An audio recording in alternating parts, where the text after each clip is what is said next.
Bab 63. Oh ya, Yei asli mana? Eike nggak pernah lihat Yei, kata Joy sambil men-touch up wajah Arka.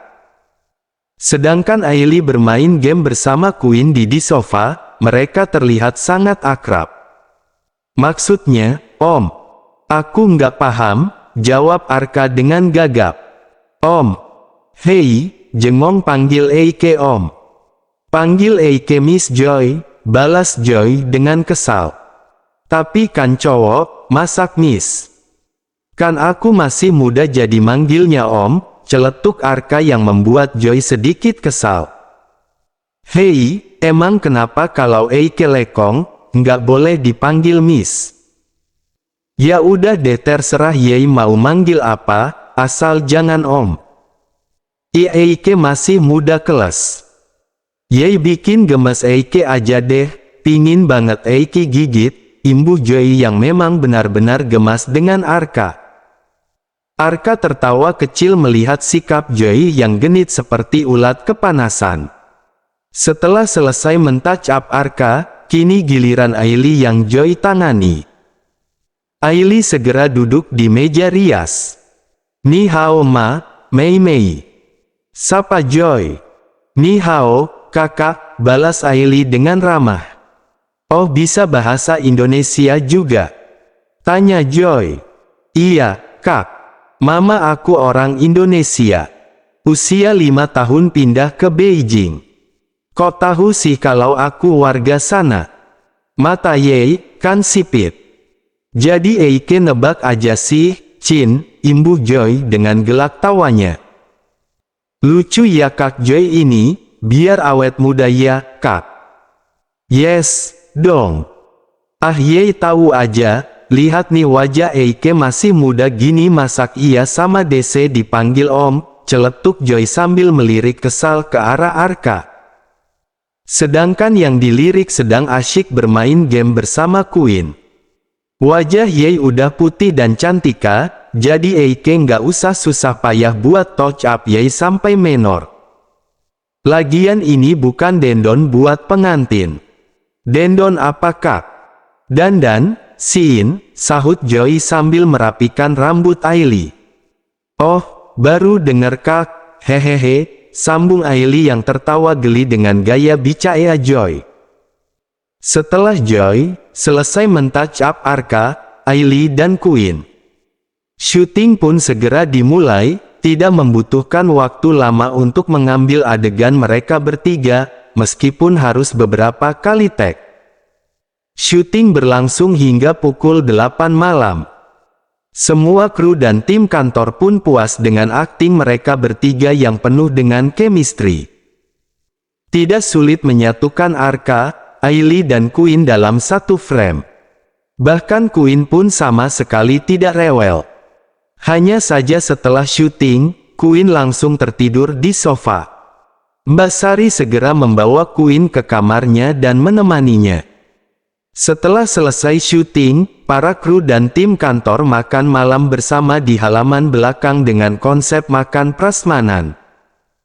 Chemistry kalian bertiga bagus banget, puji Jerry. Terima kasih, Kak Jerry. Ini pengalaman pertamaku, sahut Ailey. Iya, makanya.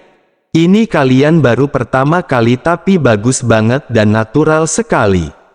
Tapi kasihan Queen juga, dia langsung tidur. Kalau tahu si bos, bisa dipenggal nih kepala. Terima kasih ya untuk bantuan kalian, tolong kirim nomor rekening ya, biar honor kalian nanti langsung transfer sekalian. Siap, Kak. Jawab Ailey dengan semangat. Sedangkan Arka masih fokus dengan makanan yang ia makan. Karena syuting hari ini benar-benar memakan waktu. Arka, kamu nggak pingin gabung ke agensi gitu? Bakat yang kamu punya luar biasa loh, sahut Jerry. Untuk sekarang aku tidak berminat. Ya kalau bukan karena Kak Dira, mungkin aku nggak mau diajak syuting, ceplos Arka dengan mulut penuh makanan.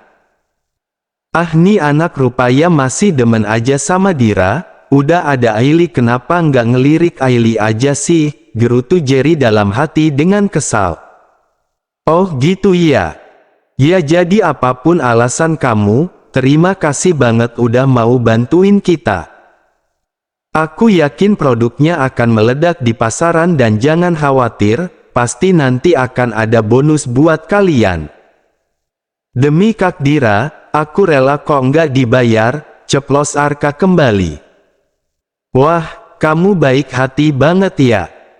Tapi kita tetap bayar kok, kata Jerry yang mengeratkan rahangnya kesal dengan tingkah Arka.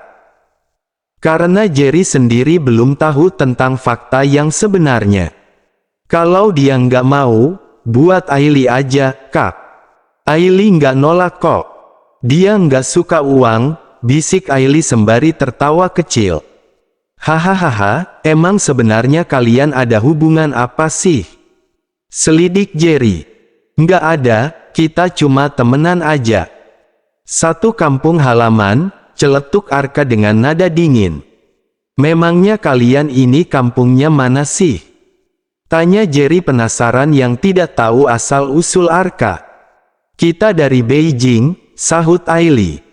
Hah? Beijing? Terus ngapain kalian jauh-jauh ke sini, ada perlu apa? Jangan-jangan kalian kabur mau kawin lari ya? Kawin lari? Enggak lah, Kak. Kalau aku mau kuliah. Enggak tahu kalau si cewek manja ini, Arka melirik Aili dengan dingin. Membuat Aili merasa kecewa dengan sikap Arka. Ngapain ke sini? Kan di sana juga banyak universitas bagus. Ya suka-suka aku, Kak. Lagi pingin di Indo, singkat Arka. Jawaban Arka benar-benar membuatnya sangat kesal. Nih bocah, nggak ada sopan-sopannya.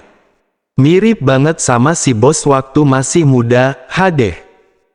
Kalau gue nggak ingat umur, benar-benar gue tampol nih mulut bocah ingusan, gerutu Jerry dalam hati sambil menekan-nekan sendok dan garpu pada piring yang masih penuh dengan makanan. Sabar ya, Kak. Dia emang gitu orangnya. Dimaklumi aja dia ini mudian, Kak.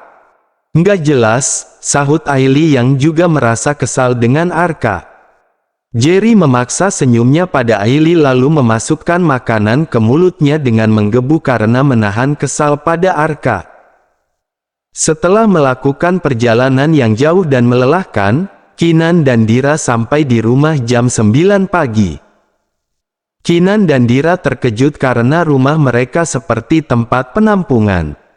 Dilihatnya Lena dan Aili tertidur di sofa ruang tengah. Karena di ruang tengah terdapat dua sofa yang berukuran cukup besar. Sedangkan Arka, Jerry dan Raihan tertidur di lantai yang beralaskan karpet bulu yang halus. Suara dengkuran Jerry bahkan terdengar memekakan telinga Kinan. Meja pun penuh dengan sisa camilan beserta dengan kemasannya dan ditambah kartu domino yang berserakan. Apa-apaan ini? Abis ngapain mereka pada nginep di sini? Emangnya ini tempat penampungan apa? Gerutu Kinan dengan nada kesal sambil bertolak pinggang. Mas, udah. Jangan marah dulu. Paling mereka masih capek abis syuting. Dira mencoba menenangkan suaminya yang tengah marah. Bidarmi. Sari. Panggil Kinan dengan berteriak. Bidarmi dan Sari segera datang ke sumber suara. Nyonya, Tuan. Anda sudah pulang, kata Bidarmi dengan suara gemetar. Ini apa-apaan ini? Kenapa rumah saya jadi berantakan? Rumah saya ini bukan kos-kosan, ini apa-apaan mereka, kata Kinan dengan suara tinggi. Maaf, Tuan tadinya mau kita beresin tapi nggak enak mau bangunin mereka. Imbu Sari sambil menunduk. Emangnya semalam syuting jam berapa, Mbak? Tanya Dira dengan lembut. Selesainya syuting jam 8, Nyonya, tapi beres-beres peralatannya yang lama sampai tengah malam. Bidarmi berusaha menjelaskan pada tuannya. Udah sayang, mereka pasti capek. Lihat kamu marah aja mereka nggak dengar. bahkan suara dengkuran Mas Jerry aja masih bikin mereka terlelap. Lagian ini hari Minggu juga, kasihan. Mereka kemarin udah lembur. Apa mama sama papa di sini, Bi? Dira menggenggam lengan Kinan dan mengusapnya halus, berusaha menenangkan suaminya yang sedang marah. Iya, Nyonya. Tuan Salim dan Nyonya Wulan juga masih istirahat di kamar atas beserta Nona kecil, sahut Bidarmi dengan hati-hati. Ya udah, Mas. Mending kita ke kamar aja ya. Kita bersih-bersih dulu. Tolong panggil Pak Imron untuk angkat koper ke kamar kita ya. Pinta Dira. Baik Nyonya, jawab Bidarmi dan Sari kompak. Dira segera menggandeng lengan Kinan dan mengajaknya ke kamar. Namun Kinan masih saja memasang wajah masamnya. Sesampainya di kamar, Dira membantu Kinan melepaskan mantel jasnya dan membantu melepaskan kancing kemejanya. Ditatapnya wajah suaminya yang masih saja masam, namun Kinan tidak mengindahkan tatapan istrinya. Lalu Dira mengecup bibir Kinan dan membuat Kinan memandang istrinya. Kinan lalu melemparkan senyumnya. Apa sayang? Abis, kamu dari tadi cemberut aja. Aku ada di hadapan kamu tapi kamu sama sekali nggak menatapku, kata Dira dengan nada sedih. Kinan menghela nafas panjang lalu memeluk istrinya. Maaf ya, sayang. Aku cuma capek aja, pulang-pulang pingin cepat istirahat. Lihat rumah kayak penampungan gitu, mana mereka pada jorok semua. Udah, ya sayang. Kamu jangan marah-marah, mereka kan bekerja keras untuk kamu, untuk perusahaan kamu. Mereka pasti capek seharian. Udah ya, jangan marah lagi. Sekarang kamu mandi aja ya, biar badan fresh terus pikiran juga ikut fresh. Mama sama papa aja sampai jam segini belum bangun. Ya udah, kalau gitu aku mandi dulu sayang. Kamu nggak mandi sekalian sayang? Goda Kinan. Kamu aja, Mas. Aku nanti aja. Eits, nggak boleh, kamu lagi hamil dan kita abis perjalanan jauh. Kami harus mandi juga, nggak boleh nolak. Tanpa mendengar Dira menolak, Kinan langsung menggendong Dira untuk mandi bersama. Dira hanya bisa tersenyum pasrah dengan sikap suaminya. Dasar modus. Kamu ajakan yang pingin, gerutu Dira sambil melirik kesal ke arah Kinan. Kinan hanya menanggapi ocehan Dira dengan senyum nakalnya. Setelah selesai mandi dan perang di dalam batap bersama istrinya, Kinan segera turun ke bawah. Menghampiri Jerry dan yang lainnya, yang masih terlelap. Kinan menendang kaki Jerry dengan cukup keras, membuat Jerry terbangun lalu mengerjapkan matanya. Perlahan Jerry membuka matanya yang masih sangat berat sembari menguap dengan lebarnya. Ken, lo udah pulang? Bukannya di Paris. Kok lo ada di depan gue? Jerry mengucek matanya melihat Kinan yang ada di hadapannya. Antara mimpi dan nyata. Namun Kinan hanya diam tak bergeming, lalu diikuti oleh Dira yang menuruni anak tangga. Lo itu Dira juga? Bukannya masih di Paris? Imbuh Jerry meracau. Kita udah pulang, Mas Jerry. Baru aja nyampe, sahut Dira. Mendengar ucapan Dira, Jerry gelagapan dan segera bangun. Hehehehe, sorry Ken. Huam, sahut Jerry sambil menguap. Mengetahui wajah Kinan yang tak bersahabat, Jerry dengan sigap segera membangunkan Raihan, Arka, Lena dan Aili. Mereka pun perlahan bangun dan membuka matanya. Raihan dan Lena segera berdiri tegak melihat bosnya sudah berdiri dengan wajah masam di hadapannya. Aili dan Arka seperti anak kecil yang tak berdosa dan berlagak santai. Maaf, Pak. Kita numpang tidur di sini, sahut Raihan dengan gagap. Seketika rasa kantuknya hilang melihat bosnya telah di hadapannya. Iya Pak, maafkan kami, Ibu Lena. Kinan lalu mengarahkan pandangan pada Aili dan Arka. Ditatapnya kedua anak itu dengan dingin. Dira yang berdiri di samping suaminya berusaha menenangkan suaminya dengan mengusap lengan kekar suaminya itu. "Siapa kamu?" tanya Kinan pada Aili. "Saya," sahut Aili sambil menunjuk dirinya sendiri. "Iya kamu," imbu Kinan dengan dingin. "Aili, Pak, yang jadi bintang iklan kemarin." "Saya temannya Arka," kata Aili dengan polos. "Arka, siapa yang suruh kamu tidur di sini? Emang rumah saya kos-kosan?" sambung Kinan dengan tatapan dingin. "Maaf, Kak.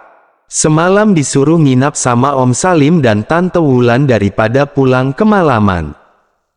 Jadi kita nginep sini semua," jelas Arka dengan santai. "Kalau begitu, cepat beresin semua yang berantakan. Terus ayo kita makan bareng," ajak Kinan sambil berlalu menuju meja makan bersama Dira. "Hah, nggak salah tuh kita diajak makan bareng," gumam Jerry. Raihan dan Lena pun bernafas lega setidaknya bosnya tidak marah. Udah ayo cepat kalian beresin. Mumpung si bos baik mau kasih kita makan," kata Jerry sambil menyemangati mereka untuk segera membereskan sisa makanan. "Baik, Pak," jawab Lena dan Raihan kompak. "Aili, Arka kamu juga bantuin." "Saya mau ke kamar mandi," sambung Jerry yang kemudian berlalu menuju ke kamar mandi untuk melakukan ritual pagi. Aku pikir si Pak Kinan serama orang tuanya ya, tapi ternyata dingin dan judes banget. Ganteng sih emang. Kak Dira kok mau sih?" gumam Aili yang merasa heran dengan sikap Kinan. "Si bos emang gitu, Aili. Tapi kalau sama keluarga kamu jangan salah, si bos penyayang banget," sahut Raihan sembari memunguti sisa camilan yang berserakan. "Udah jangan bergosip. Cepat dikerjain," sahut Arka dengan dingin.